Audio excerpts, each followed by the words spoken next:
Dicen que la sangre es más espesa que el agua y que el hogar es un refugio seguro. Pero para los Batamariba, los hijos de la serpiente, esas ideas pueden ser un riesgo real. Para este pueblo, una vivienda no es solo un hogar, es un arma. Sus muros están marcados con escamas de serpiente. Sus entradas obligan a los intrusos a agacharse como ante un altar, y en sus paredes viven espíritus que pueden detener enfermedades, hacer retroceder a un enemigo o devorar a quien rompa el pacto del valle. Y el enemigo más peligroso no es un invasor, sino tu propio hermano, tu tío o tu vecino, el ojón, el brujo que espera a que cierres los ojos para atacar desde dentro. En este episodio verás por qué nunca aplican un contrahechizo sin consultar antes al Opón y cómo ese principio, diagnóstico primero, acción después, puede ayudarte a tomar decisiones en tu vida cotidiana. Hoy vamos a entrar en la brujería del pueblo Batamariba.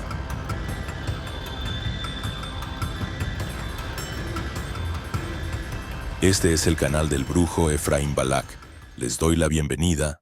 Aquí exploramos el lado arcano de la historia, la filosofía y la brujería.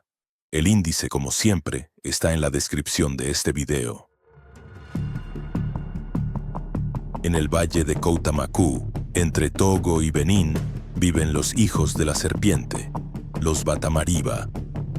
Un pueblo cuyo poder más grande no está en sus armas, sino en sus casas.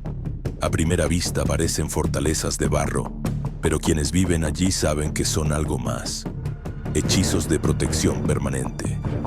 Sus muros llevan patrones de escamas de reptil, sus puertas obligan a inclinarse ante lo sagrado, y sus altares de barro, manchados de sangre y plumas, vigilan la entrada día y noche. Aquí nada es decorativo, cada marca es un pacto, cada relieve es un escudo contra enemigos visibles y contra los otros. Imagina que antes de mudarte, no firmaras un contrato con un dueño humano, sino con los espíritus de las montañas y los bosques. Eso hicieron sus ancestros. No pactaron con reyes, sino con los Divo, los dueños invisibles del lugar. Por eso en este valle, una sequía o la muerte repentina de un niño no son mala suerte. Son una multa espiritual por romper el contrato. ¿Cómo funciona realmente este mecanismo donde el propio cuerpo humano, marcado por escarificaciones, se convierte en un fetiche viviente? ¿Por qué un vidente sale a cazar espíritus salvajes al monte para proteger a la aldea? ¿Cómo se defiende uno cuando el ataque no viene de un enemigo lejano, sino de un ojón, un brujo de la propia familia que busca devorar tu fuerza vital? Y sobre todo, ¿qué podemos aprender de ellos? ¿Qué principios mágicos nos están legando y que nos están advirtiendo? En el episodio de hoy vamos a seguir ese doble origen, el pacto con los Divo del Valle y el linaje de la serpiente, y veremos cómo eso se vuelve arquitectura viva. Entraremos en las Tatasomba como si acompañáramos a un visitante. La puerta baja que obliga a agacharse, el laberinto oscuro donde se guarda el ganado, los altares Liboloni de la entrada cubiertos de plumas, sangre seca y cáscaras de huevo, y la orientación al oeste pensada para atrapar el rayo del solsticio. También veremos el momento en que una mujer da a luz bajo el ojo del cielo en el techo y cómo años después su cuerpo podría volver al mismo punto al morir. Descifraremos el mapa de lo invisible, desde los grandes dioses como Kuyi y Bután, hasta los espíritus que se casan en el monte y los ancestros malenterrados que buscan venganza. Nos sentaremos junto al Opón, el adivino que lee el destino en solo 2 conchas y que es capaz de amenazar a un espíritu con dolor de estómago si se atreve a mentirle. Además, nos adentraremos en el cuerpo como grimorio, las escarificaciones de iniciación que actúan como armadura contra el ojón, el brujo malintencionado, y la tensión actual entre esas marcas y la vida urbana que empuja a ocultarlas o abandonarlas. Veremos cómo crece el peso de los amuletos Sadame o Tila cuando la piel deja de llevar su escudo antiguo, y abriremos el arsenal del brujo Batamariba. Fetiches, ingredientes y contrahechizos usados para reparar contratos rotos, calmar espíritus ofendidos y frenar ataques mágicos. Finalmente les demostraré cómo esta brujería sigue vigente en la actualidad. Verán cómo estos principios no son reliquias, sino que se adaptan. Un hombre de negocios, Batamariba, en una ciudad moderna, sigue usando estos mismos principios para proteger su empresa, igual que su ancestro protegió su cosecha. Empecemos.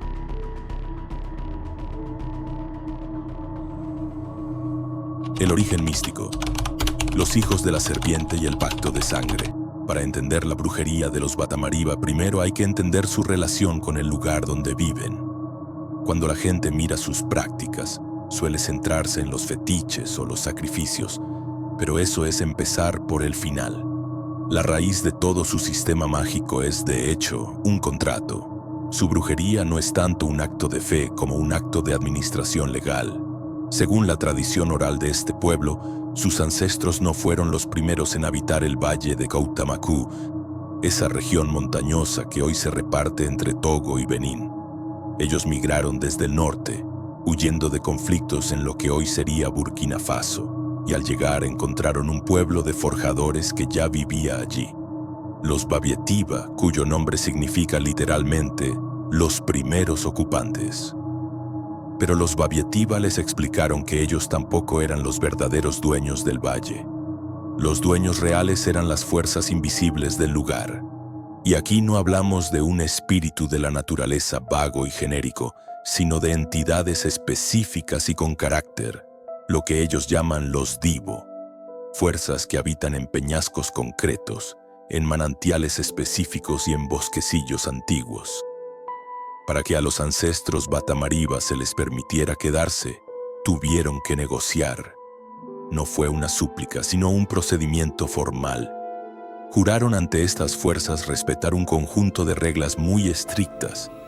Se comprometieron a no cazar en ciertas colinas designadas como sagradas, a no talar los árboles de ciertos bosques donde moraban estos espíritus y a seguir normas agrícolas precisas para no herir el suelo. A cambio de aceptar estas prohibiciones, estos tabúes, las potencias de la tierra les dieron permiso para construir sus aldeas y cultivar sus campos. Este pacto es el fundamento de todo su sistema. Los Batamariba no se consideran dueños de la tierra, se ven a sí mismos como sus guardianes bajo contrato, y este contrato sigue vigente. Si alguien rompe una de esas reglas ancestrales, la tierra misma, a través de sus espíritus, actúa como juez. Como ha documentado extensamente la antropóloga Dominique Sewan, quien vivió décadas entre ellos, los Batamariba interpretan los malos eventos, una sequía repentina, una enfermedad extraña, la muerte de un niño, no como un accidente o mala suerte.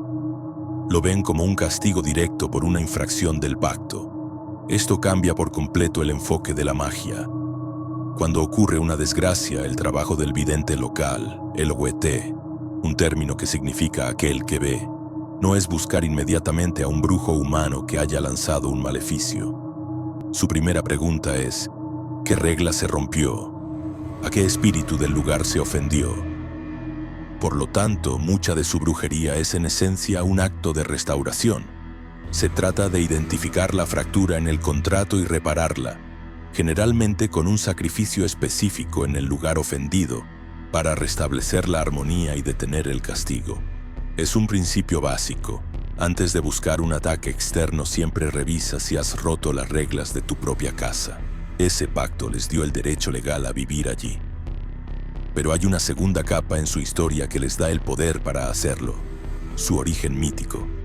Los Batamariba se llaman a sí mismos los hijos de la serpiente. Esto no es un símbolo poético, para ellos es su genealogía. Su mito fundacional cuenta que una gran serpiente madre invisible, una entidad primordial que vive en las profundidades de la tierra, fue quien incubó los huevos primordiales. De esos huevos nacieron los primeros antepasados humanos.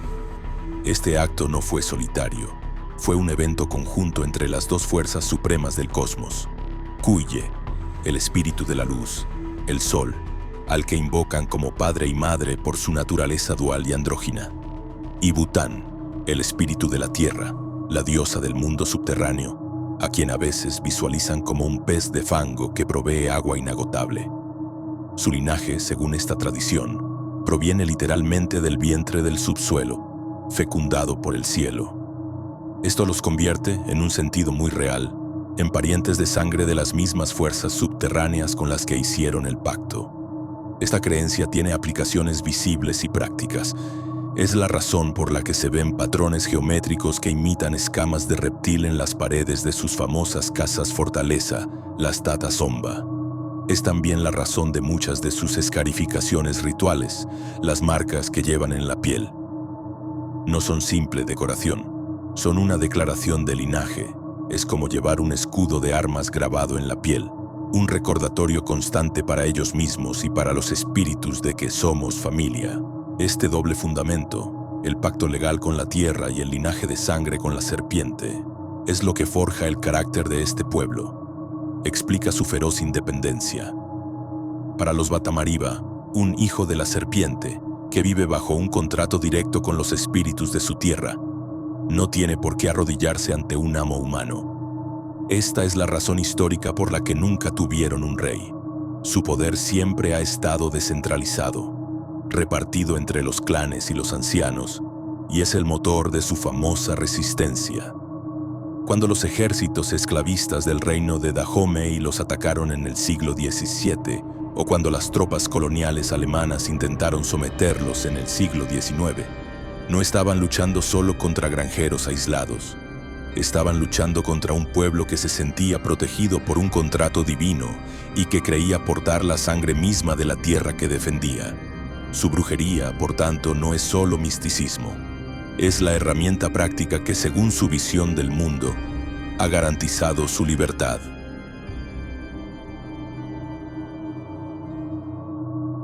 La fortaleza mágica. Arquitectura como hechizo de protección, Tata Somba. Cuando la mayoría de la gente oye hablar de los Batamariba, lo primero que suele venir a la mente es su arquitectura. Esas famosas casas fortaleza de barro, conocidas como Tata Somba en Benín o Taquienta en Togo, son visualmente impactantes, tanto que la UNESCO las declaró Patrimonio de la Humanidad en 2004. Pero es un error común verlas solo como arquitectura o como simples viviendas rústicas. Para entender su brujería hay que entender que estas casas no son solo donde viven, son, en sí mismas, la herramienta de protección más grande y compleja que poseen.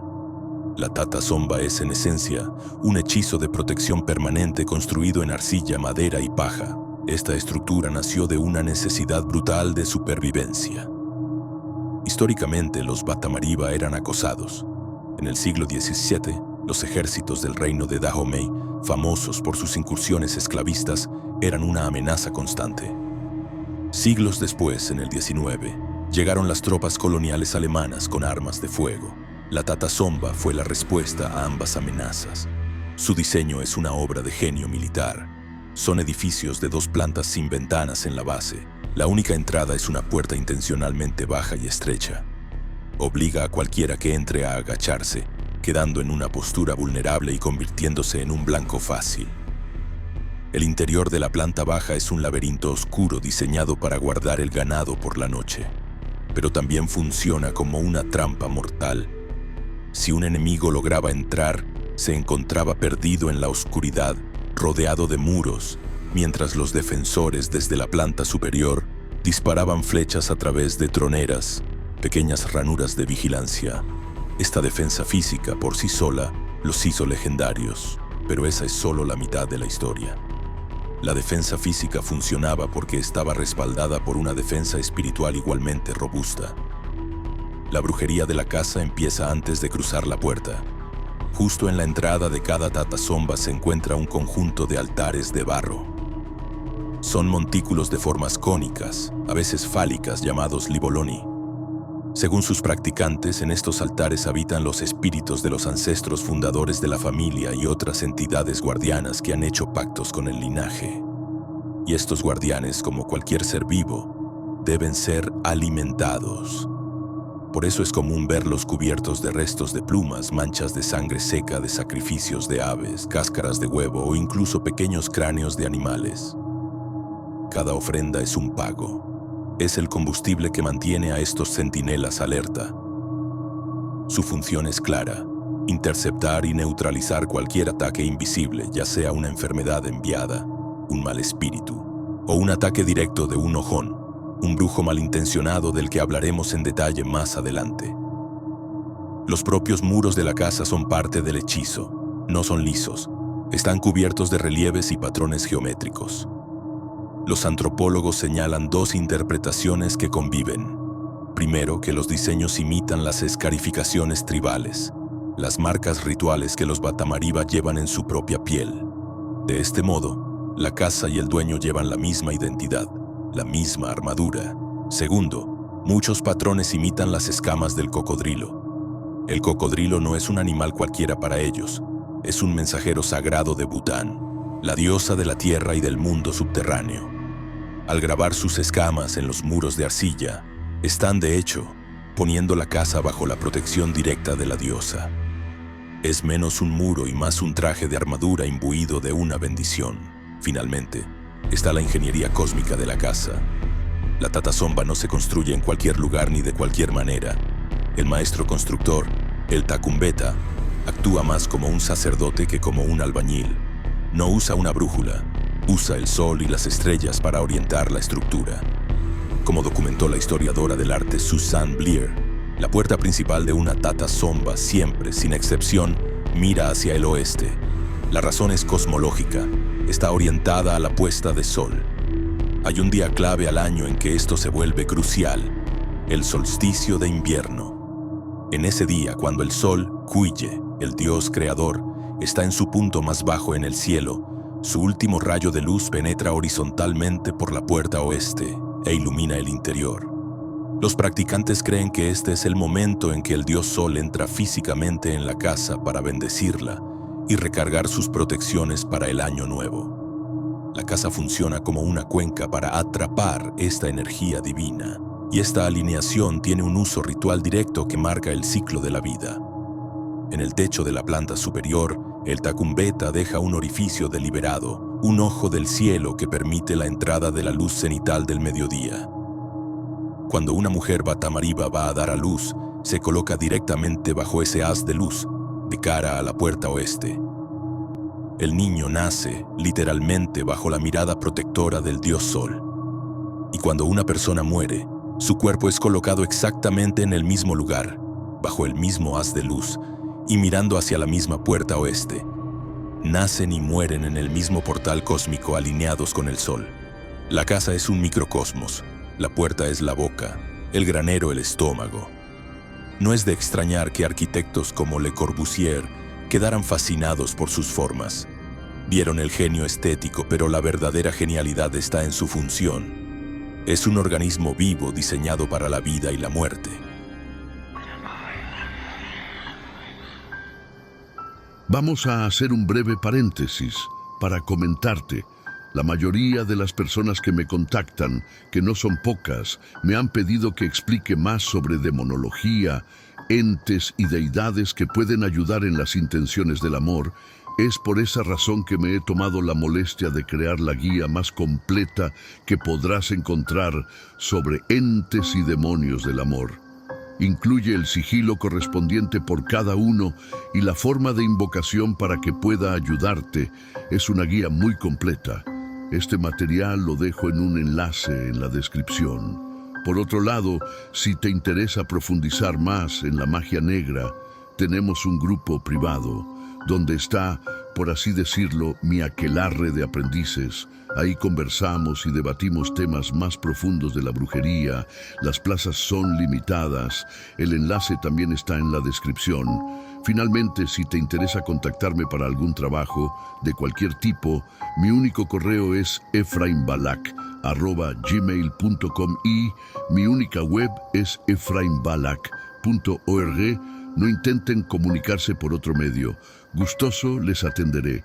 Tengan en cuenta, por favor, que muchas personas intentan contactarse conmigo y a veces me resulta demoroso responder a todos, pero siempre lo hago. Para acabar, incluyo en la caja de descripción un regalo si están interesados en la magia negra y los hechizos de amor. Continuemos. Anatomía de lo invisible, dioses, ancestros y la casa de espíritus. Cuando la mayoría de la gente piensa en el animismo o la brujería, suele imaginar un mundo poblado por fantasmas y espíritus de la naturaleza vagos. La visión del mundo de los Batamariba es mucho más estructurada. Para ellos el mundo invisible no es un caos, es un ecosistema organizado, con una jerarquía de poder muy clara. Para un practicante, un Ohuete, un término que significa aquel que ve o vidente, no basta con creer. Tiene que saber quién es quién. Es un mapa. Si no sabes qué territorio estás pisando, es muy probable que termines devorado. En la cima de esta jerarquía están las grandes fuerzas cósmicas. No son tanto personas como principios que gobiernan la realidad. El primero es Kuye, el Sol. Curiosamente lo invocan como Padre y Madre Sol, reconociendo una naturaleza dual, andrógina. Según la tradición, Kuye es tan vasto que su cuerpo o esencia principal ni siquiera habita en nuestro plano. Reside en el poblado del Sol, un lugar mítico más allá del cielo visible. Lo que vemos cruzar el cielo cada día, ese disco de luz y calor, es solo su alma, su Liyé, su manifestación visible que vigila el mundo. Como vimos, la arquitectura Tata Somba está diseñada precisamente para capturar y honrar esa luz en momentos clave como el solsticio. El complemento directo de Kuye es Bután, la diosa de la tierra. Si Kuye es el cielo, Bután es el mundo subterráneo. Ella es la señora de todo lo que crece, la fuente de la fertilidad, pero también es la guardiana de los cementerios y por tanto de los muertos. La tradición más antigua describe su forma física como un pez de fango o pez barro, una criatura que puede vivir en el lodo y que, simbólicamente, vomita un suministro infinito de agua. Esto representa la vida inagotable que brota del suelo y es la razón por la que los manantiales, las fuentes de agua viva, son sus santuarios principales. Entre estos dos polos, sol y tierra, está el dominio del aire, que pertenece a Oyinkacuata, el rico de arriba. Él es el dios del cielo atmosférico, el maestro del trueno, la tormenta y el rayo. Para un Batamariba, un relámpago no es solo un fenómeno meteorológico, es el alma visible de Oyinkacuata manifestándose. Ahora un brujo rara vez trata directamente con estas fuerzas cósmicas para problemas cotidianos. En lugar de eso, trabajan con los descendientes de estos dioses, los espíritus especializados que gobiernan aspectos concretos de la vida, y el mundo está lleno de ellos. Cada actividad tiene su patrón espiritual. Fallenfe es el dios de la guerra y la muerte violenta, invocado antes de la batalla. Litacón es el espíritu de la fecundidad y el protector especial de los gemelos, que son considerados sagrados. Cupón es el patrón de la adivinación, el espíritu que abre el ojo del vidente. Incluso los ritos de paso son supervisados por ellos. Fawafa, un gran espíritu pitón, preside las iniciaciones masculinas, mientras Facuntifa, el espíritu lagarto, supervisa las femeninas. Aquí es donde la práctica Batamariba se vuelve fascinante y se aleja de la simple adoración. En muchas religiones uno reza a un dios. Aquí, el practicante adquiere sus espíritus. Estos espíritus menores no son universales, se consideran linajes. La tradición dice que el ancestro original de cada tipo de espíritu, la pitón primordial, el lagarto primordial, reside en un lugar mítico llamado Linaba, el primer pueblo, pero sus descendientes están activos en el mundo. Esto nos lleva al concepto de la casa de espíritus. Un brujo puede obtener un espíritu aliado de tres maneras. Puede heredarlo. Su abuelo fue un guerrero y él recibe el fetiche de Fallenfe. Puede comprarlo. Un brujo de otra aldea es famoso por criar espíritus de adivinación y le vende uno. O, y esto es brujería de alto nivel, puede cazarlo. Un Ohuete poderoso puede ir a la naturaleza, identificar un espíritu salvaje, el genio de un río, el espíritu de una montaña. someterlo mediante un ritual complejo y en esencia domesticarlo. Luego lo instala en un objeto físico, un altar de barro, una figurilla, un cuerno, que se convierte en su hogar. A partir de ese momento, ese espíritu trabaja para el brujo a cambio de respeto y alimento. No es rezar, es construir un arsenal de todas las fuerzas invisibles, las más activas, presentes y francamente las más peligrosas en la vida diaria. No son los dioses lejanos, son los muertos. El culto a los ancestros es un pilar central. Los Batán Mariba creen firmemente que los muertos no se van. Permanecen vinculados a la familia, observando. Por eso el Liboloni, ese altar cónico en la entrada de la casa, es tan importante. Es donde hablan con ellos y les dan ofrendas, y esto es un asunto de equilibrio vital, porque un ancestro ofendido es una de las peores cosas que pueden ocurrir. Si una persona anciana muere y su familia, por pereza o avaricia, no le realiza la ceremonia funeraria adecuada, un evento costoso llamado Tibenti, la danza de los tambores, esa persona es considerada un mal enterrado. Su espíritu no puede descansar, se queda atado a la tierra, furioso y resentido, y ese espíritu se vengará de su propia familia causando enfermedad, miseria o infertilidad, hasta que la familia pague la deuda y complete el rito. La antropóloga Dominique Sewan, que vivió y escribió extensamente sobre los Batán Mariba, señaló cómo este miedo al mal enterrado funciona como un poderoso mecanismo de justicia invisible, asegurando que los ancianos sean respetados en vida y honrados en la muerte. Este principio de respeto ni siquiera se limita a los humanos. Se aplica a toda fuerza vital significativa. Si un cazador abate un animal grande como un leopardo o un antílope y no realiza el ritual de expiación adecuado, construir un pequeño altar, ofrecer un sacrificio para honrar al espíritu de esa bestia, el espíritu del animal se vengará, pero no atacará al cazador. Según la creencia, matará simbólicamente a los hijos del cazador, causándoles fiebres altísimas y enfermedades inexplicables. Como ven, la anatomía de lo invisible es un ecosistema complejo. Están los grandes dioses que marcan el ritmo, los espíritus menores que se pueden reclutar como aliados, y los ancestros y espíritus animales que deben mantenerse en perfecto equilibrio.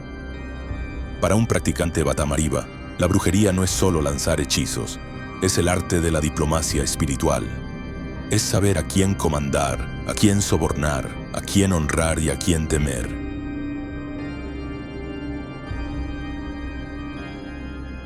El cuerpo como grimorio, magia dérmica y la identidad secreta. Para comprender la magia defensiva de los Batán Mariba, es fundamental dejar de ver la piel como una simple envoltura biológica. Para los practicantes, el cuerpo humano funciona como el primer fetiche. Es el lienzo de arcilla con el que nacen, y la escarificación ritual es el acto de escribir magia en ese lienzo de forma permanente. Esta idea está directamente ligada a su arquitectura. Como ya se mencionó, las paredes de las casas fortaleza, Tata Somba, están cubiertas de patrones geométricos en relieve. Estos no son adornos, son sigilos o símbolos de defensa. El cuerpo debe llevar el mismo código de defensa que el hogar, estableciendo una correspondencia mágica. La casa refleja al hombre y el hombre refleja a la casa.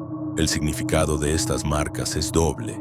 Primero, reafirman su linaje místico. Los diseños a menudo aluden a las escamas del cocodrilo o la piel de la serpiente, animales sagrados vinculados a Bután, la diosa de la tierra. Cada cicatriz es en su visión una declaración de su pertenencia al linaje de la serpiente. Segundo, y de forma pragmática, son una protección directa contra el ojón, el brujo maligno. Según la tradición, cuando el ojón intenta atacar, busca una debilidad. Al encontrarse con una piel cubierta de escarificaciones, no ve carne vulnerable. Ve un código cifrado. Ve la capa protectora de Bután y la memoria de los ancestros. La piel funciona como un escudo de armas permanente. Esto dificulta enormemente el ataque. Esta armadura se adquiere en un momento específico. Durante la iniciación, Tifuani para hombres y Dikuntiri para mujeres.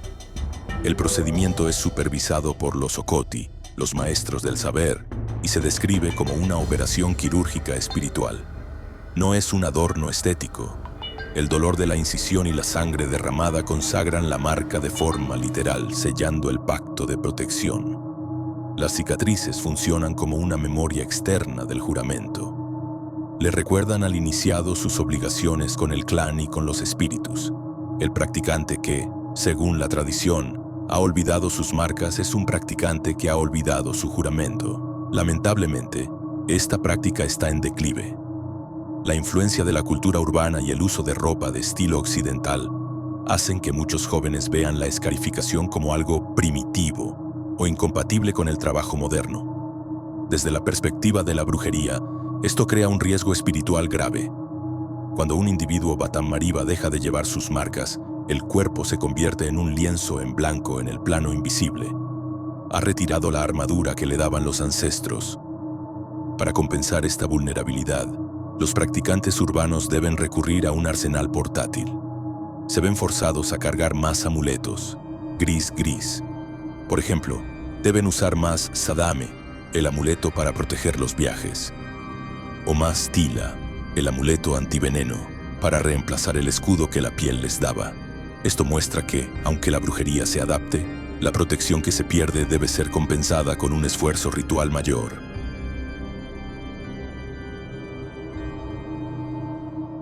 El ojo que ve, el arte de la adivinación y el opón. En el sistema de brujería de los Batamariba, nunca se actúa a ciegas. Si un niño enferma, si la cosecha falla por segunda vez, o si la muerte golpea una casa de forma inesperada, el practicante no corre a hacer sacrificios al azar, no corre a acusar a un vecino. El primer paso siempre es saber, y para saber, tienen una herramienta, la adivinación. Cuando en Occidente se oye adivinación, la gente piensa en predecir el futuro, en saber si se van a hacer ricos o si van a encontrar el amor. Eso es una distracción. Para los Batamariba, la adivinación es un sistema de diagnóstico. Su propósito es entender el presente y el pasado. Buscan la causa raíz del desequilibrio. La pregunta fundamental que hacen es, ¿de qué lado viene el problema? ¿Es una ofensa a un ancestro? ¿Es un tabú de la tierra que se rompió? ¿O es un ataque directo de un ojón, un brujo malintencionado? Solo cuando tienen el diagnóstico pueden aplicar el remedio. Este es el trabajo del opón. El término opón es interesante porque es dual. Se refiere tanto al adivino, al especialista, como al instrumento que éste emplea. El opón es una figura central en las aldeas. Si uno camina por una comunidad Batamariba, es posible oír a cualquier hora del día un sonido rítmico. Un bastón golpeando una piedra. Es tan constante que los niños bromean diciendo, el bastón del opón nunca descansa. Y es verdad, porque el infortunio nunca descansa. La consulta al opón es la primera reacción ante cualquier cosa que rompa la normalidad. La escena de la consulta es muy específica. El opón se sienta frente a su piedra sagrada. No es una piedra cualquiera, es una piedra consagrada, a menudo heredada de su maestro o linaje, que sirve como un nexo, como un punto de enfoque para la comunicación. El opón toma su bastón y comienza a golpear la piedra con un ritmo constante y monótono. Ese sonido no es para impresionar al cliente. Se cree que es el acto que abre el canal con el mundo invisible. Un opón competente no empieza a lanzar objetos al azar. Antes de hacer la primera pregunta, debe establecer una conexión segura y afirmar su autoridad. El proceso es una invocación jerárquica y metódica. Primero llama al Dios Supremo, Akuye, el Sol, pidiéndole que traiga luz y verdad a la sesión. Segundo, invoca a Bután, la Madre Tierra. Este paso es crucial. Según sus creencias, nada puede ocurrir sin el consentimiento de la Tierra.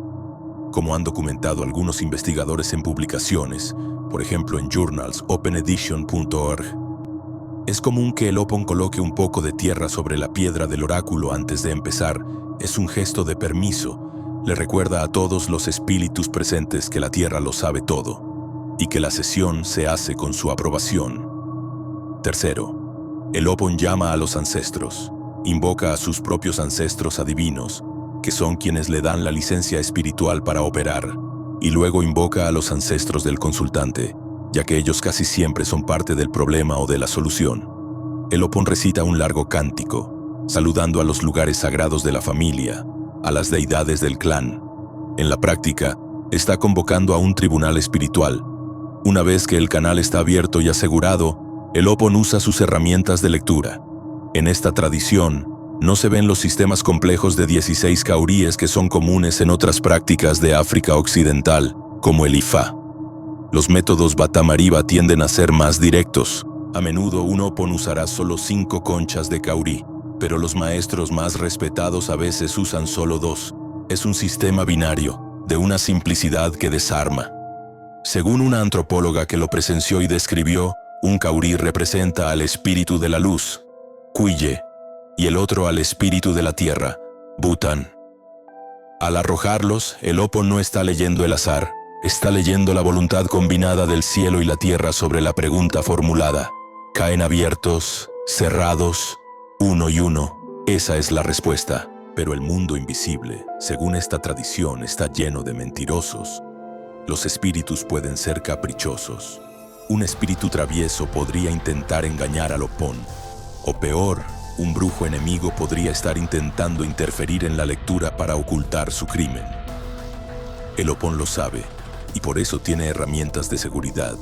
La primera es una campanilla de hierro o un sonajero. Si el adivino siente que hay interferencia o que la lectura no es clara, agita la campanilla vigorosamente. El sonido agudo y metálico del hierro se considera un limpiador. Creen que corta la influencia psíquica estática como un chasquido agudo que aclara el aire y obliga a los espíritus mentirosos a retroceder. La segunda herramienta es la coerción. Esto es importante. El Opon no le ruega a los espíritus, les ordena. Si siente que un espíritu está mintiendo, el Opon se acerca a la vasija o al fetiche que contiene a ese espíritu y lo amenaza en voz baja, diciendo cosas como: si me mientes, sufrirás un terrible dolor de estómago. Esto demuestra la naturaleza de su pacto. No son esclavos de los espíritus, son socios, y los espíritus tienen obligaciones que cumplir. Aquí se revela el objetivo final de la adivinación Bata Mariba. El Opon no es un cazador de brujas. Su propósito no es encontrar un chivo expiatorio humano para que la multitud lo linche. Como han observado numerosos académicos que estudian las justicias tradicionales en África, el sistema busca restaurar la armonía, no castigar a un culpable. Si el oráculo revela que la desgracia de una familia proviene de un mal enterrado, un ancestro que está furioso porque no recibió sus ritos funerarios completos, el Opon no condena a la familia, les da la receta. Deben organizar la ceremonia funeraria Tibenti, la danza de los tambores, inmediatamente para calmar a su abuelo. Si la adivinación señala que la tierra está enojada porque alguien taló un árbol sagrado, la solución es un sacrificio comunitario de expiación para enmendar la falta. Solo en el caso de que el oráculo confirme sin lugar a dudas que la causa es un ataque de brujería malintencionada por parte de un ojón, solo entonces el Opon procede a prescribir medidas de protección y contrahechizo. Pero la violencia ordinaria se evita. Entienden que la brujería es un asunto delicado que se maneja con rituales, no con machetes. El ojo que ve no busca venganza, busca la raíz del desequilibrio para poder curarlo.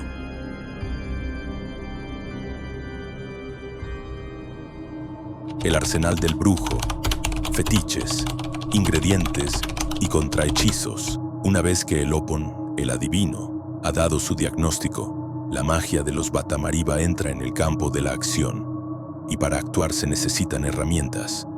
Aquí es donde abrimos el arsenal del brujo. El error más común que comete un observador externo es mirar los altares y llamarlos ídolos. Esta es una equivocación fundamental que cierra la puerta a cualquier entendimiento. Para un Bata Mariba, un fetiche no es un dios al que se adora, es un contenedor. Piénsenlo como un recipiente que ha sido preparado, consagrado y activado para albergar un poder o un espíritu específico. Es una herramienta como un bisturí o un escudo, pero que opera en el plano invisible. Tomemos como ejemplo los liboloni, esos montículos cónicos de barro que custodian la entrada de cada tata somba. Son fetiches guardianes. Están hechos de la arcilla de Bután, la diosa tierra, pero la arcilla es solo el recipiente. para que funcionen, deben ser activados. Esta activación se hace con ingredientes que aportan fuerza: sangre, plumas, huesos, alcohol y palabras de poder. En su lógica operativa, la sangre no es una súplica, es combustible, es fuerza vital que alimenta al espíritu que se ha instalado allí. Las plumas lo conectan con el aire, los huesos con la memoria de la vida pasada. Este fetiche, una vez cargado y mantenido, vigila el umbral e intercepta las fuerzas maléficas. Este principio se aplica también a nivel personal. Cuando nace un niño, su padre levanta un pequeño montículo de barro en su honor, que va creciendo en tamaño y poder a medida que la persona supera sus ritos de iniciación. Es su ancla espiritual en la tierra. Para cargar estos fetiches o crear amuletos, se necesitan ingredientes. Esto nos lleva a los famosos mercados de fetiches, como el Marché des Féticheurs en Lomé, la capital de Togo, o los mercados locales más pequeños en Coutamakou. Un viajero desprevenido, como los que han escrito crónicas, por ejemplo, elrincondesele.com, camina por esos puestos y ve lo que describe como un mercado de los horrores: cráneos de mono, pieles de leopardo, garras de león, murciélagos secos y cabezas de animales ahumadas. Pero para el practicante esto es simplemente una farmacia espiritual. La lógica es directa y pragmática. Cada animal posee una esencia, un poder particular. Para obtener ese poder hay que usar sus partes. Y aquí yace un principio clave de la magia de protección africana. Para vencer a un depredador oculto, como un brujo malintencionado que ataca de noche, se necesita la fuerza combinada de los depredadores visibles. Por eso, una poción de protección potente o un fetiche de guerra se carga con polvo del pie de un león, un trozo de piel de leopardo o partes de una hiena. El practicante no está haciendo algo simbólico, está transfiriendo propiedades. Al usar esos ingredientes, se cree que se toma prestado el poder, la ferocidad y la astucia de esas bestias. El brujo enemigo que intente morder espiritualmente a la víctima se encontrará con la esencia de un león respondiéndole. Es así de simple. Un consejo práctico que se deriva de esto es que en la brujería, lo similar comanda a lo similar. Nunca se usa un ingrediente débil para un trabajo de poder. No toda esta magia requiere un altar. Gran parte del arsenal es portátil, diseñado para la protección del día a día. Lo que a veces se llama gris-gris es, de hecho, un fetiche en miniatura. Existen ejemplos fascinantes. Uno es el talismán conocido como el tila. Es un pequeño saco de cuero relleno, según se informa, con 41 hojas secretas específicas, que se cose y se consagra. Se lleva atado al cuerpo, oculto. Su función es ser un detector de veneno. La tradición sostiene que si alguien ofrece al portador comida o bebida envenenada, el tila reacciona físicamente, se calienta, vibra o se siente repentinamente pesado, alertando del peligro. Otro ejemplo es el sadame, un amuleto de viajero. Suele ser una pequeña pieza de madera hueca.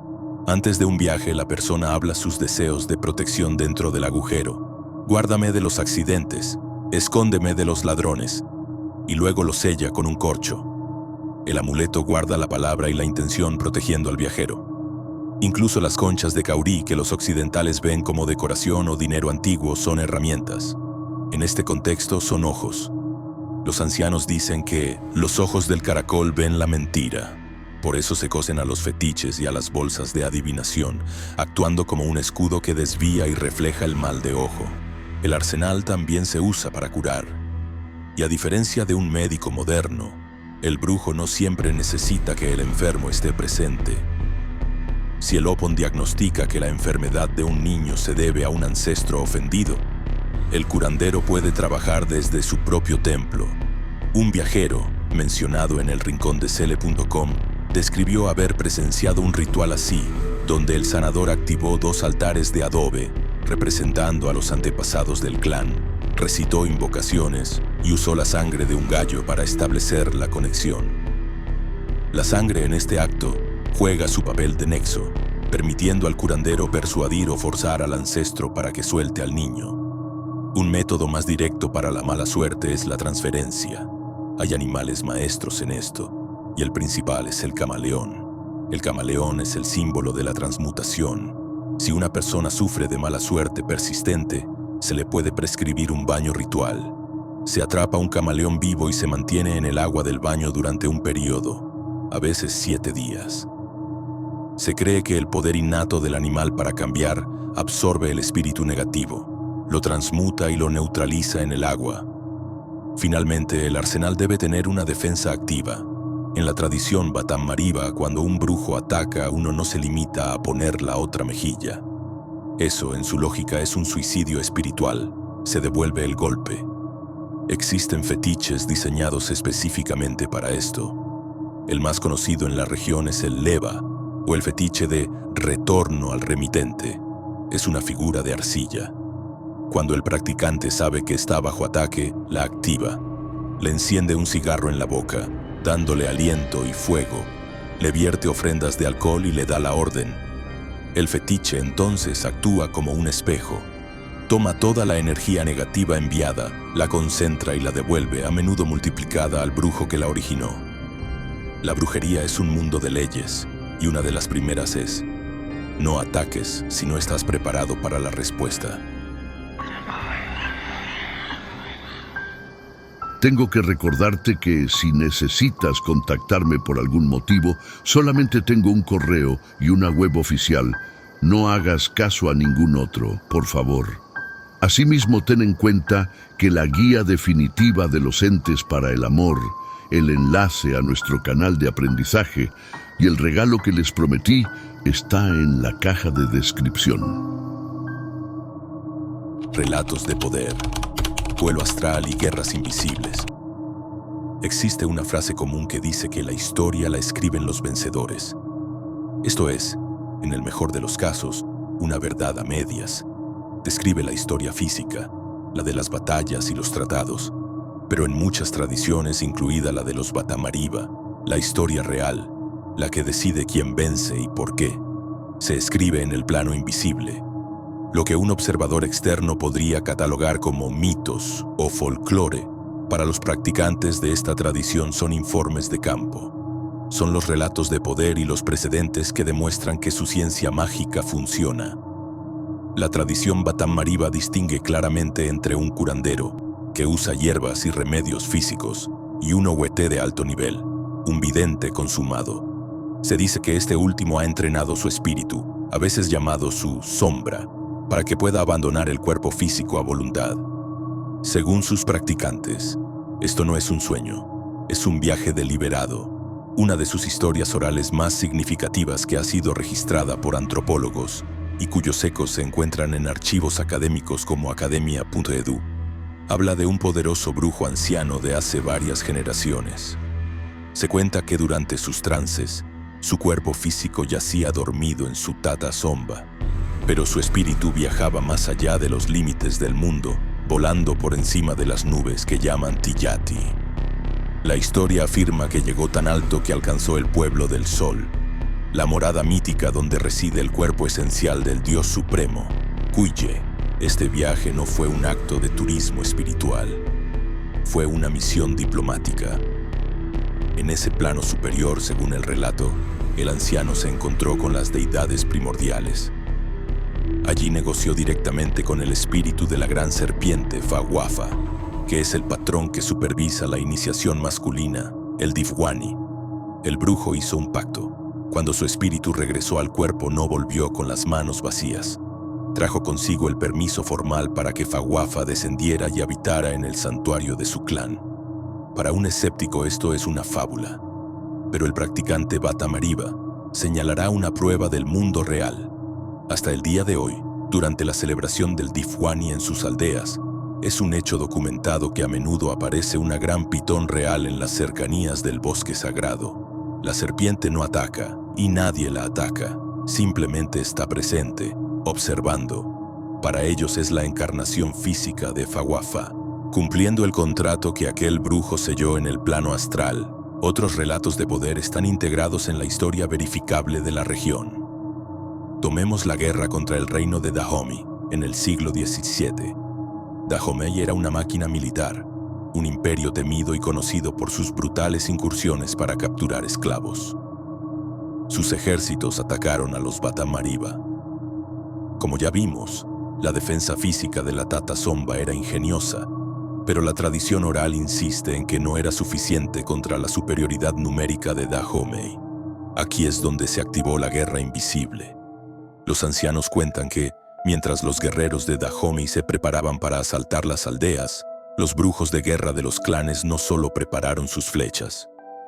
Fueron a sus liboloni, esos altares cónicos en la entrada de cada casa, e hicieron sacrificios. Invocaron a Fayenfe, el dios de la guerra, pero también, y de forma crucial, a Oyincacuata, el rico de arriba, el maestro del trueno y el rayo. La historia oral, registrada por cronistas contemporáneos, como se cita en crónicas de viaje como Kwekudi, tripdownmemorylane.blogspot.com, afirma que un cielo despejado se cubrió en minutos. Una tormenta anormal y feroz se desató, pero solo sobre el destacamento de Dahomey. Un rayo cayó sobre los invasores. Aterrorizados por un clima que parecía cazarlos selectivamente, el ejército se retiró, llamando a esa región Tierra Maldita. Para los Batam Mariba no fue el clima, fueron sus fetiches llamando una deuda al dios de la tormenta. 200 años después, el enemigo cambió. A finales del siglo XIX llegaron las tropas coloniales alemanas. Traían armas de fuego. Las flechas no podían detener las balas. La defensa física era de nuevo insuficiente. La respuesta: si no puedes vencer sus armas, ataca sus mentes. Según los relatos, los brujos Batam Mariba emplearon magia de ilusión. Los propios informes de los soldados alemanes de la época son confusos. Describían cómo un pelotón entraba en un valle y veía una sola Tata Somba. Cuando se preparaban para el asalto, de repente veían 10 casas, o la casa que tenían en la mira simplemente desaparecía. Los practicantes afirman que estaban proyectando ilusiones, haciendo que los soldados desperdiciaran municiones en fantasmas y escucharan ruidos en la oscuridad. No podían ganar una batalla física, así que ganaron la batalla psicológica, haciendo el territorio ingobernable. Frustrados por un enemigo que no podían ver y un paisaje que parecía estar vivo, los alemanes finalmente se retiraron de varias de las aldeas más remotas. Estas habilidades no solo se usan para la guerra externa, sino también para la vigilancia interna. Esto se ilustra en una historia que se cuenta a los jóvenes para enseñar sobre los peligros reales del poder, la fábula de la bruja hiena. La historia cuenta que en una aldea, los niños comenzaron a morir uno tras otro de una enfermedad súbita que los consumía. La comunidad, aterrada, consultó a Lopón, el adivino. El diagnóstico fue claro. No era una enfermedad, era un ojón, un brujo maligno, que estaba comiendo el alma de los niños.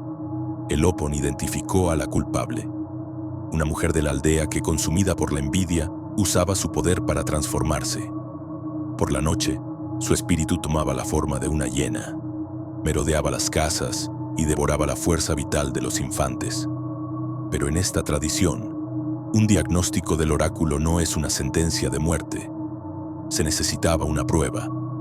Los brujos guardianes de la aldea le tendieron una trampa. No una trampa de acero, sino una trampa ritual. Prepararon un cuenco con comida consagrada y la mezclaron con una potente hierba de revelación, una planta que, según creen, fuerza al oculto a mostrarse. Dejaron el cuenco en el camino de la hiena. Esa noche, la criatura comió. El poder de la hierba fue más fuerte que su hechizo de transformación. La magia se revirtió a la fuerza. Fue descubierta en el camino de regreso, atrapada a medio camino entre mujer y bestia, incapaz de mantener la ilusión. La prueba fue irrefutable. Fue confrontada y expulsada. Estos relatos, vuelo astral, invocación de tormentas, ilusiones de guerra y transformación, no son vistos como mitos. Son el precedente legal y la prueba histórica que valida su ciencia. Iniciación. El precio del conocimiento, Tifwani y Dikuntiri. El poder que hemos descrito, la capacidad de negociar con espíritus, de leer la verdad en la caída de 2 conchas o de viajar fuera del cuerpo, no se obtiene de forma casual. En la tradición Batam Mariba, este conocimiento no se regala. No es algo que se pueda aprender leyendo un libro o que simplemente se herede como una propiedad. Según sus practicantes, este poder tiene un precio y se paga con dolor físico, con secreto absoluto y con una transformación total de la persona. A todo este proceso lo llaman iniciación. Es muy fácil para un observador externo confundir estos ritos con un festival folclórico o una simple ceremonia de mayoría de edad para turistas. Eso es un error profundo. Los ritos de paso de los Batamariba no son celebraciones, son procesos controlados de muerte y resurrección simbólica. Cada ciertos años la comunidad organiza sus dos grandes ritos, el Difuani para los varones y el Dikuntiri para las mujeres. La importancia de estos ritos es tal que, incluso hoy, es casi impensable que un Batamariba los evite. Es un hecho documentado que jóvenes que se han ido a estudiar a las grandes ciudades, que hablan francés y viven vidas modernas, regresan a sus aldeas para cumplir con su iniciación. ¿Por qué? Porque en su cosmovisión, sin este proceso, la persona está incompleta. No es un adulto real. El propósito es explícito. El niño o la niña debe morir simbólicamente para que el adulto pueda nacer. Los neófitos, es decir, los candidatos, son tomados de sus familias y llevados a un estado de reclusión, a menudo en el bosque sagrado separados del resto de la sociedad. Allí pasan días, a veces semanas, en un estado liminal. Durante este tiempo se les somete a pruebas físicas intensas, hambre, pruebas de resistencia y la aplicación de dolor ritual. También se les somete a pruebas psicológicas. Se enfrentan al miedo, a la desorientación en la oscuridad del bosque y al encuentro directo con lo desconocido. Toda esta estructura tiene un objetivo claro: quebrar la identidad infantil. Es un consejo útil para cualquier practicante. La verdadera iniciación casi siempre trata de restar, de eliminar el viejo yo, antes de que pueda sumar el nuevo conocimiento. Se busca despojar al iniciado de su antiguo ser para que esté vacío y receptivo, listo para ser reconstruido como un miembro pleno del clan, responsable ante la sociedad y fundamentalmente ante los espíritus. Es durante esta reclusión cuando se enseñan los secretos. Los iniciados aprenden los mitos fundacionales, las genealogías de los espíritus, quién es quién en el panteón y quién responde a quién, los cantos sagrados y las danzas rituales que invocan poder. Pero el momento cumbre, el instante en que nace un potencial Ohueté, un vidente, ocurre en la oscuridad. En la noche principal del rito, los ancianos llevan a los neófitos ante los fetiches primordiales del clan. Es importante distinguirlos. Estos no son los altares familiares que están frente a cada casa. Son los fetiches centrales, los más antiguos y poderosos de todo el linaje.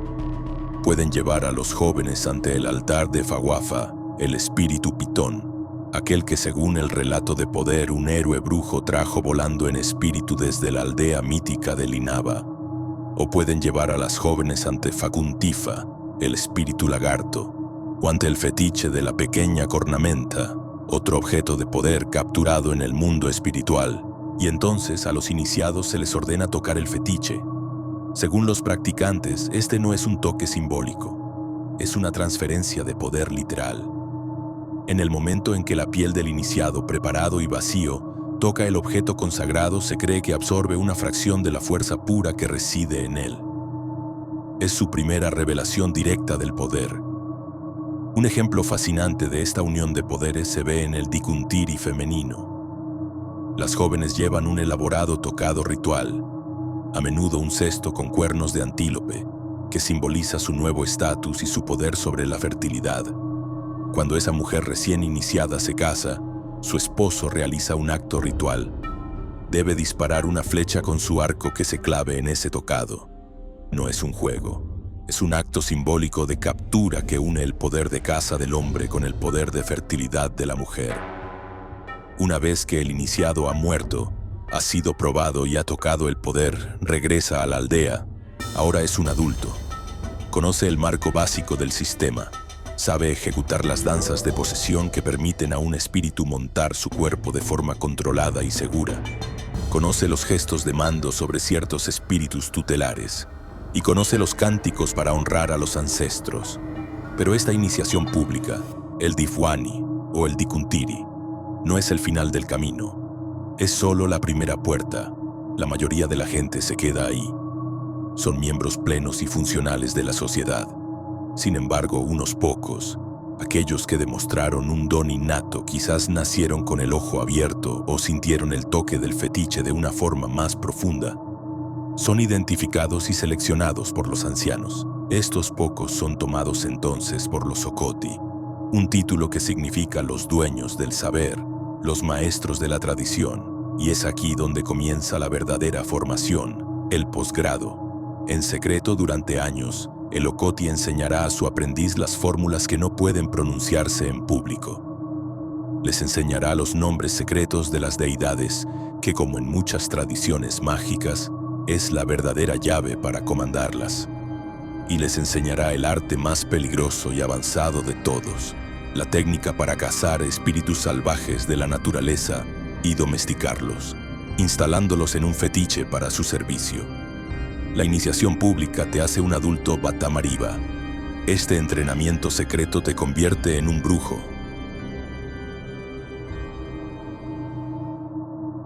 La sombra del Ojón. Peligros, devoradores de almas y locura. El punto de riesgo.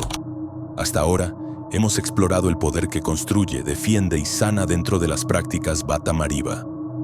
Pero sería un análisis incompleto si no habláramos de la sombra.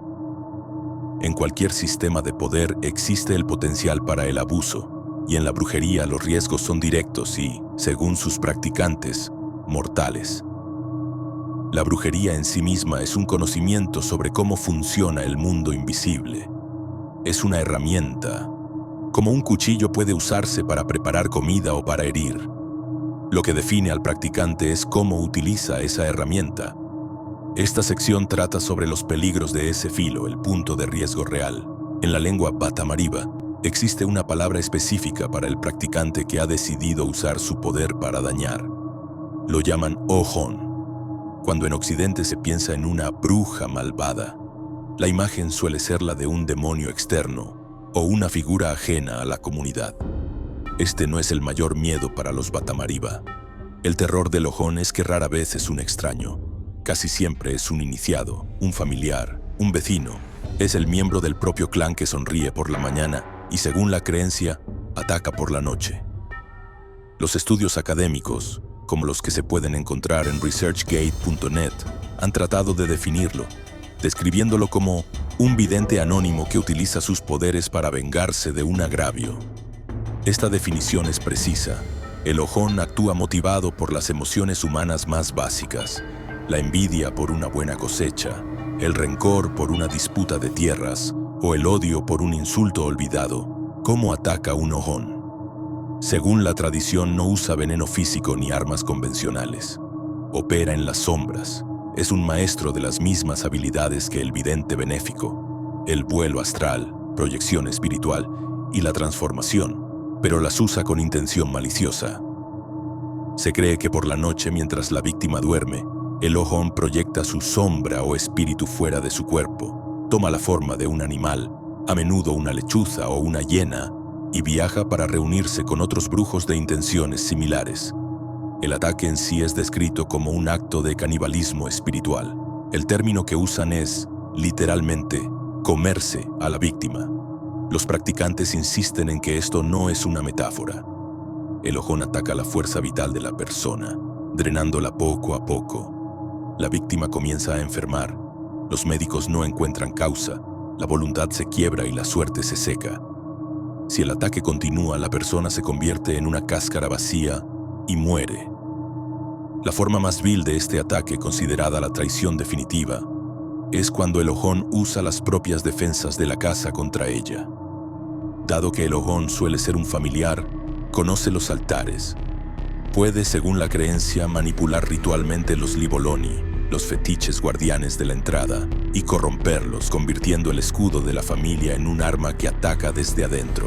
La defensa contra un enemigo invisible comienza con la prevención. Una tata zomba bien cuidada, con sus fetiches alimentados y fuertes, es una fortaleza. El acto de cerrar las puertas al atardecer es tanto físico como espiritual. Se dice que el Ojón solo puede entrar si encuentra una puerta abierta, ya sea una puerta física olvidada o una grieta en la protección espiritual de la familia. Pero si el ataque ya ha ocurrido, si alguien enferma, se recurre al diagnóstico. Es aquí donde el Opon, el adivino, es vital. Su trabajo es confirmar la causa. ¿Es un ancestro enojado o es la mano de un ojón? La distinción es crucial porque el remedio es completamente diferente. Una vez que el Opon confirma el ataque de un ojón, la comunidad actúa. Esto rara vez implica violencia física. Es una guerra mística. El Okoti, el maestro del saber, puede realizar una cacería mística, entrando en trance para perseguir al ojón en el plano espiritual y neutralizar su poder. Otras veces se usan contrahechizos directos, la magia de retorno al remitente. Hay una historia muy conocida que ilustra esto. Un ojón, celoso de un jefe de clan, enterró huevos de gallina embrujados en la entrada de la casa del jefe. Eran, en efecto, bombas de tiempo espirituales cargadas con magia oscura. Al poco tiempo, el jefe enfermó gravemente. El Opon fue consultado y descubrió la causa: los huevos. Un brujo curandero procedió entonces a romper el hechizo. No se limitó a desenterrar los huevos. Realizó un contrarritual. Cocinó esos huevos, ya negros por la magia, mezclándolos con ingredientes de reversión, sal, pimienta, hojas amargas, mientras recitaba conjuros. Finalmente rompió los huevos en un fuego sagrado. Los testigos del relato afirman que se oyó un chillido agudo escapando del fuego. El hechizo no solo se rompió, fue devuelto a su origen. El jefe se recuperó. El ojón es el peligro humano, pero no es el único. El mundo invisible es peligroso en sí mismo, y la locura es un precio común para quien rompe las reglas. Quizás un peligro más frecuente que el ojón es el mal enterrado. Como mencionamos, si un ancestro muere resentido o sin sus ritos funerarios completos, como la gran ceremonia Tiventi o danza de los tambores, su espíritu no puede descansar. Se corrompe convirtiéndose en un fantasma hambriento y loco de dolor. Este espíritu que en vida amaba a la familia, ahora la ataca por ser la causa de su sufrimiento. El ojón ataca por envidia, el mal enterrado ataca por dolor. Y el dolor en este marco es un combustible más poderoso. A esto se suma el peligro de romper el pacto con la tierra. Si un cazador mata a un animal tótem sin los ritos de expiación, el espíritu del animal se vengará matando simbólicamente a sus hijos con enfermedades. Si se tala un árbol en un bosque sagrado, el divo, el espíritu del lugar, puede quitar la fertilidad a los campos de esa familia. Esta compleja red de riesgos explica por qué los Batamariba, a diferencia de otras culturas de la región, tradicionalmente evitan las cacerías de brujas físicas. Rara vez se castiga físicamente a un ojón acusado. Su lógica es pragmática. La violencia física solo crea más desequilibrio y más espíritus enojados. Prefieren soluciones rituales. A veces la respuesta es una ceremonia de reconciliación para disolver el odio que originó el ataque. Otras veces, simplemente dejan que los fetiches de la aldea ejecuten la sentencia. Creen que un brujo que obra el mal no puede vivir mucho tiempo rodeado de fetiches protectores activos. Su propio poder, reflejado, lo envenenará. La brujería hoy, adaptación y vigencia en el siglo XXI. Es un error común ver el territorio Batamariba en Coutamakú como una especie de museo vivo. La gente ve las casas fortaleza, las tatasomba, y piensa, historia. Suponen que la modernidad, los teléfonos, el dinero, la ciencia, han matado la brujería. Esto es simplemente incorrecto. Según sus practicantes y como demuestran los hechos en el terreno, la brujería no muere, se adapta. Los desafíos cambian, pero el marco espiritual del mundo, en su visión, no lo hace. El pacto con la tierra sigue vigente, y los espíritus no han desaparecido solo porque se haya inventado la electricidad. Los Batamariba han sido descritos como el pueblo que se resiste a cambiar, pero esto es una mala interpretación. No es que se resistan al cambio, es que se niegan a abandonar un sistema que para ellos sigue funcionando.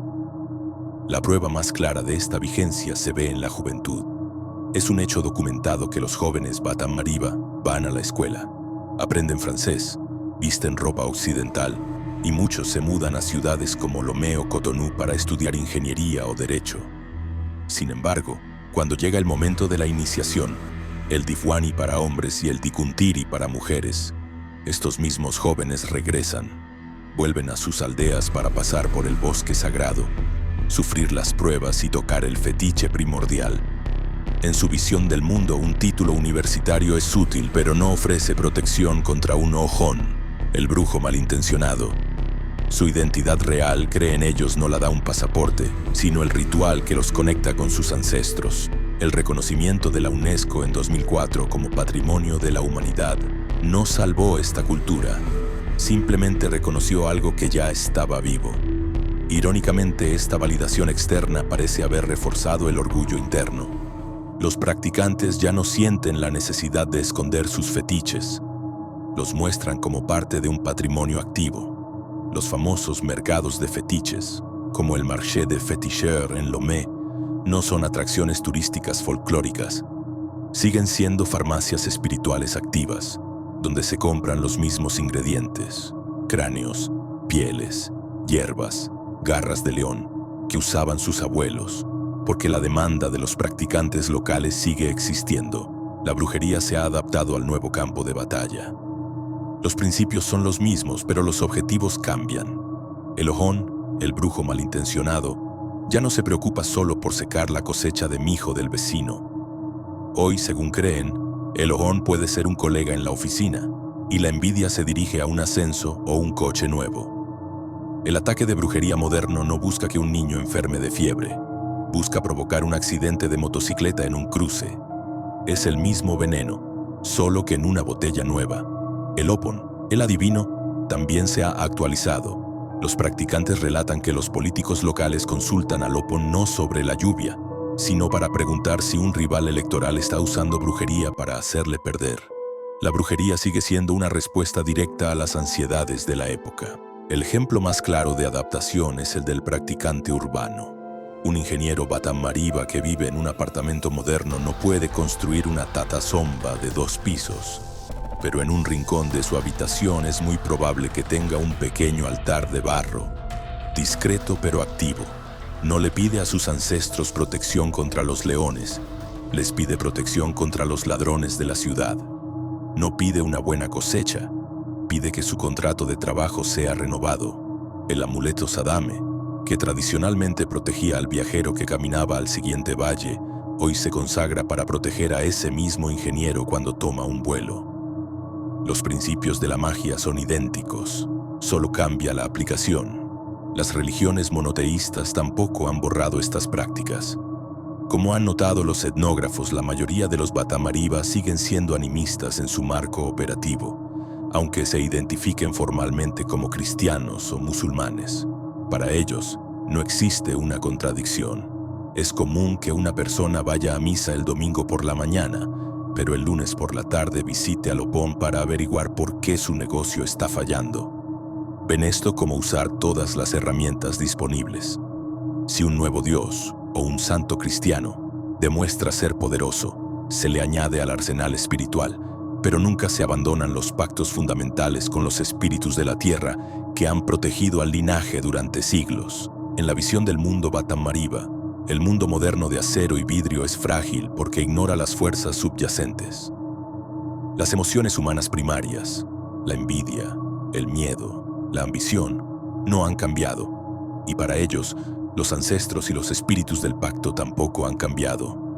Mientras esas fuerzas existan, la brujería sigue siendo, en su opinión, la ciencia necesaria para navegar por ellas. En Coutamacow, el Okoti, el maestro del saber, todavía se sienta a fumar su pipa y consultar a los espíritus. Los Liboloni en las puertas siguen siendo alimentados con sacrificios. La brujería batamariba no es historia, es un sistema vivo y funcional. No olvides que este es el canal de Efraín Balak. Si necesitas contactarle por algún motivo, puedes hacerlo a través del correo efrainbalak@gmail.com o a través de los medios indicados en la caja de descripción o en la web oficial efrainbalak.org. Por favor, no vayas a contactar a través de ningún otro medio. Hay muchos suplantadores, hay que cuidarse de ellos. Finalmente, si quieres dar un paso más en la brujería, nos vemos en el grupo privado para conversar mejor. El enlace también está en la descripción. Hasta el siguiente video, mucha suerte.